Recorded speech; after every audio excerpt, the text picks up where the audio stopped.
በስመ አብ ወወልድ ወመንፈስ ቅዱስ አሐዱ አምላክ አሜን። ሰላም እግዚአብሔር ከእናንተ ጋር ይሁን። ውድ የምግባርቱ ቤተሰቦቻችን እንደምን አላችሁ? እንደምን ሰንብታችኋል? እግዚአብሔር ይመስገን እኛ በጣም ደህና ነን። ሁሉም ነገር እኛ ጋር ሰላም ነው። ይህን ቪዲዮ ከመጀመሪያ በፊት ሰብስክራይብ በማድረግ እንድትጀምሩ ቤተሰብ እንድትሆኑ በትህትና ነው የምጠይቀው። ሰሞኑን ሕማማት ከመግባቱ በፊት በማን ያዘዋል ፖድካስት ላይ እንግዲህ አሁን ይቀርብ ነበር። በጣም ከምጠብቀው በላይ ነው ያገኘሁት። እግዚአብሔር በጣም ስራውን የሰራበት ቆይታ ነበር እዛ የነበረኝ። በጣም ብዙ መልእክቶች፣ ብዙ ስልኮች ነው ያስተናገድኩትና ይሄን ያደረገ እግዚአብሔር ይመስገን። እንግዲህ እኛ እቃዎቹ ነን። ሰሪው መድኃኔዓለም ክርስቶስ እናትና ልጅ ብቻ ናቸው። እግዚአብሔር እንግዲህ በእኔ አንደበት አድሮ ማስተላለፍ ያለበትን መልእክት አስተላልፋል ብዬ አስባለሁ። እኔ ከወጣ በኋላ ሳይው ኢቭን እኔን ያወራሁት ብዬ በጣም እስክደነቅ ድረስ የነበረበት ፖድካስት ነው። እንግዲህ እግዚአብሔር ይስጥህ ማን ያዘዋልን ስለጋበዝከኝ እንግዳ ስላረከኝ እንግዲህ ላይ ብዙ ሪኩዌስት ነው ያስተናገድኩት። በጣም ብዙ ቲክቶክ፣ ኢንስታግራም ሁሉንም እዛ ላይ ተናግሬ ስለነበር እዛ የነበረኝ ቆይታ እንግዲህ ተመልክታችኋል ብዬ አስባለሁ። ያላያችሁ ደግሞ ማን ያዘዋል ፖድካስት ብላችሁ ማየት ትችላላችሁ። ዛሬ እንግዲህ ወደ እናንተ ብቅ ያልኩበት ምክንያት እዛ ፕሮግራም ላይ ከቀረብኩ በኋላ ሜሴጅ ሪኩዌስት ተልኮልኛል ብያችሁ ነበርና የቻልኩትን መጠን አብዛኞቹን በሚባል መልሻለሁ። አብረን መዝለቅ ያለብንም ሰዎች እስካሁን እያወራን ያለን ሰዎች አሉ፣ መተጋገዝ ያለብን ሰዎች እንዲሁም በአንድ ቴክስት ያበቃም መልስ የተለዋወጥነው ሰዎች አሉና ሶስት አይነት ሰው ተመልክቻለሁ በዚህ ፕሮግራም እና በተቀበልኳቸው ቴክስቶች እና እነዚህ ነገር መፍትሄ ያላቸው ነገር እንደሆኑ እና ከነዚህም ከነገሩን ሰዎችም ውጪ የብዙዎቻችን ችግር ነው ብዬ ስላሰብኩ ነው ወደ እናንተ ብቅ ያልኩት። አንደኛ ስለ ንስሐ አባት ጉዳይ ነው። በጣም ብዙ ቴክስት ያደርግልኝ የነበረው ንስሐ አባት ጉዳይ ነው። ሁለተኛ ደግሞ መንፈሳዊ ህይወት ስንጀምር ከምን እንጀምር የሚለው ነው።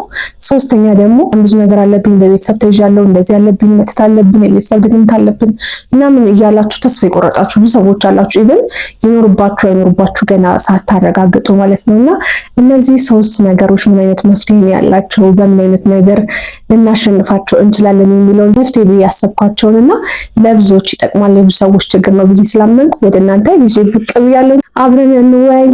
ሀሳብ አስተያየት ካላችሁ ኮሜንት ላይ አስቀምጡ። በመጀመሪያ እንግዲህ የንስሐ አባት ጉዳይ ደግሞ ብዙዎቻችን አጠያያቂ የሆነ ነው። እኔም በጣም ብዙ ቴክስት ይደርሰኝ የነበረው ስለ ንስሐ አባት ጉዳይ ነውና ያው ክርስቲያን እንግዲህ 7 ዓመት ሲሞላው ጾም ይጀምር፣ 14 ዓመት ሲሞላው ደግሞ የንስሐ አባት ያዝ ይላል የቤተክርስቲያናችን ሕግና ከ14 ዓመት ጀምሮ ነው አንድ ክርስቲያን ንስሐ መግባት ያለበት ነው። 4 ዓመት በኋላ ለሚቆርቡ ሰዎች ራሱ ንስሐ እያገቡ ነው እንጂ እንዲሁ ልጅ ናቸው ተብሎ በተለምዶ ስጋው ደግሞ አይቀበሉም ከ14 ዓመት በኋላ ማለት ነው። እርግጥ ሁሉም አባቶች አሁን ላይ ያሉት ንስሐ ስጡን ብንላቸው ይቀበሉናል። ግን በቋሚነት ንስሐ አባት አንድ አባት ልትይዙ የፈለጋችሁ ሰዎች ካላችሁ እንዴት እንምረጥ? በንስሐ አባት የተፈተንን ነው ብዙ ነገር እያላችሁ ነው። ኦፍኮርስ አሁን ላይ በጣም ብዙ ሰዎች እንደዛው የሆናችሁ ያላችሁ ሰዎች አሉ። እኔ ስላላጋጠመኝ ነው እኔን ገለል አድርጌ ማውራው። እኔም ባጋጠመኝ ግን ጓደኞቼ ማቃቸው ሰዎች በብዙ ሲፈተኑ እያየሁ ነውና እኔ እንግዲህ አንድ የምለው ነገር እኛ አናይም በስጋ አይን እኛ በምናየው እግዚአብሔር በሚያውቀው ነው እንጂ ያ በምናውቀው ምንም የምናውቀው ነገር የለም። ቆባቸውን መስቀላቸውን ብቻ ነው ልናይ የምንችለው። ሰው ካህን ናቸው፣ ካህን ማዕረግ አላቸው፣ በቃ ንስሐ አባት ይሆኑኛል ብቻ ብለን ነው ዝም ብለን የምንገባውና ለዚህ ነገር መፍትሄ ሊሆን የሚችለው አንድና አንድ ጸሎትና ጸሎት ብቻ ነው። ምክንያቱም እንዳልኳችሁ ነው እኛ በስጋ አይን ነው የምናየው። የረቂቁን መድኃኔዓለም ክርስቶስ ብቻ ስለሆነ የሚያውቅልን በአቅራቢያችን ያለ ቤተክርስቲያን መያዝ ያለብን፣ ምክንያቱም እንዳንደክም እንዳንሰንፍ ቶሎ ንስሐም ለመግባት እንዲመቸን ማለት ነው። ግን አንድና አንድ በጸሎት መውጣት ነው። መብርሃንን በጸሎት ጠይቆ መውጣት ነው። ጥሩ ንስሐ አባት፣ ጥሩ የልጅና የአባት ግንኙነት ሊኖራችሁ የሚችል አባት፣ በፈለጋችሁ ጊዜ ልታገኟቸው የምትችሉት አባት፣ እውነት እረኛ የሆኑ አባት፣ ለነፍሳችሁ በጣም ብዙ የሚጠቅም ነገር የሚሰጧችሁ አባት፣ ወደ ቅዱስ ስጋው ክቡር ደግሞ እንድትቀርቡ የሚያደርጓችሁ አባት መብርሃን እንድትሰጣችሁ በጸሎት ከመጀመሪያው ሳትጀምሩ በፊት መብርሃንን ጠይቃችሁ መውጣት ነው።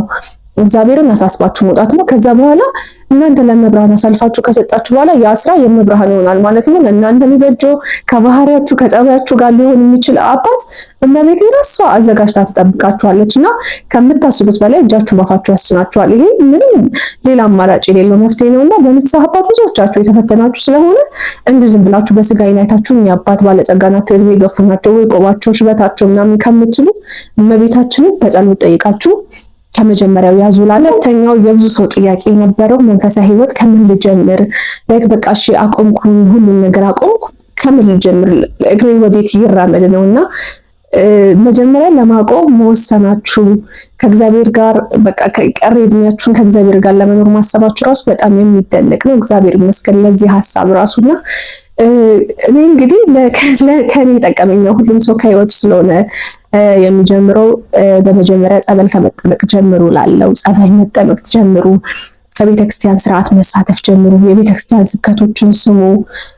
ከቤተክርስቲያን ስርዓት ስላችሁ ደግሞ ቅዳሴዋን፣ ኪዳኗን፣ ጸበል መጠመቅ፣ ሰዓታት መቆም፣ ማህሌት ማደር፣ ንግስ ሲኖር እንደዚህ ያደረጋችሁ ከስርዓቱ መጀመሪያ ትሳተፋላችሁ። ስብከቶች በምትሰሙት ጊዜ ደግሞ ስለ ንስሐ በረንብ ታውቃላችሁ። ላይ ንስሐ ምንድነው? እውነተኛ የጠራ ንስሐ እንዲኖረን ማለት ነው።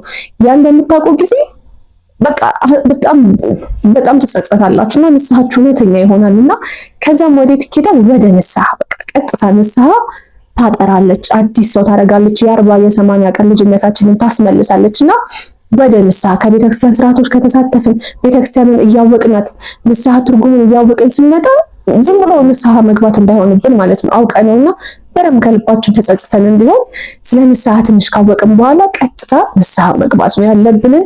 እንደው አፍረን የምናስቀረው ነገር ሳይኖር እጥብ ማለት ነው በንስሐ ንስሐችንን ከጨረስን ቀኖናችንን ከጨረስን በኋላ በራሳችን እርግጠኛ እንደሆንን አረጋግጠን፣ ምክንያቱም ቅዱስ ሥጋ ክቡር ደግሞ እንደዚህ ዝም ብሎ አይቀበልም፣ ተመለስኩ ተብሎ ብቻ አይቀበልም። ምክንያቱም ትልቅ ምስጢር ነው።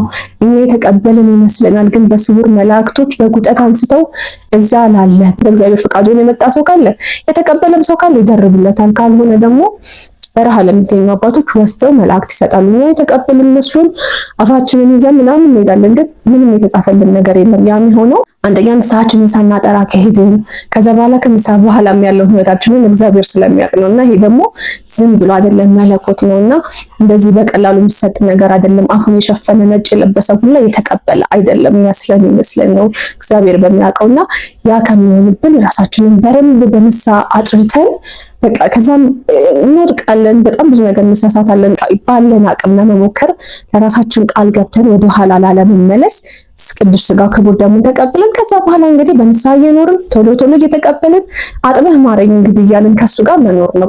ጸሎት አሁን ልንጀምር እንችላለን። ጸሎቶች እናቋርጥ እንችላለን። ምናምን ሰው ከሚችለው ጸሎት ይጀምራል። አንዳንዴ በጣም ብዙ በቃ መልኮችን ምናምን በየቀኑ ጀምርና ይደክመናል። ሰው አይደለም። ስለዚህ ከዛ ከሚሆን መጀመሪያ አባቶች ያዘዙንን ውዳሴ ማርያምን፣ ዳዊትን ከሱም ጀምሮ እሱን በቃ ለማቋረጥ በየዕለቱ እያደረስን ከዛም የጸሎት ጥቅሙ ከዛም በኋላ ብዙ ነገር እንትን ሲለን ራሳችንን እየጨመርን እንሄዳለን። በአንዴ ብዙ እንትን ከማለትና ራሳችንንም ከምናጨናንቅ ውዳሴ ማርያማችንን፣ ዳዊታችንን ከዛም የየዕለቱ በዓላቶች ካሉ እንግዲህ የምትወዷቸው መልአክ ካለ መልካቸውን ድርሳናቸውን ያደረሱ በትንሹ ማደግ ነው ብዬ አስባለሁ። የጸሎትን ፍቅር ጣዕሙ በአመታት ይገባናል ስናደርግና ማቋረጥ ራሱ ስለማንፈልግ ራሳችን ስንት ሰዓት እንደቆምን ራሱ ሳናውቀው ብዙ አይነት ጸሎቶች ልናደርስ እንችላለንና ከትንሹ መጀመር መልካም ነው እላለሁ። በሶስተኛ ደግሞ በብዛት የደረሰኝ የነበረ ጥያቄዎች የቤተሰብ መተት ያለብኝ ይመስለኛል፣ ቤተሰባችን በዚህ ነገር የተያዘ ይመስለኛል፣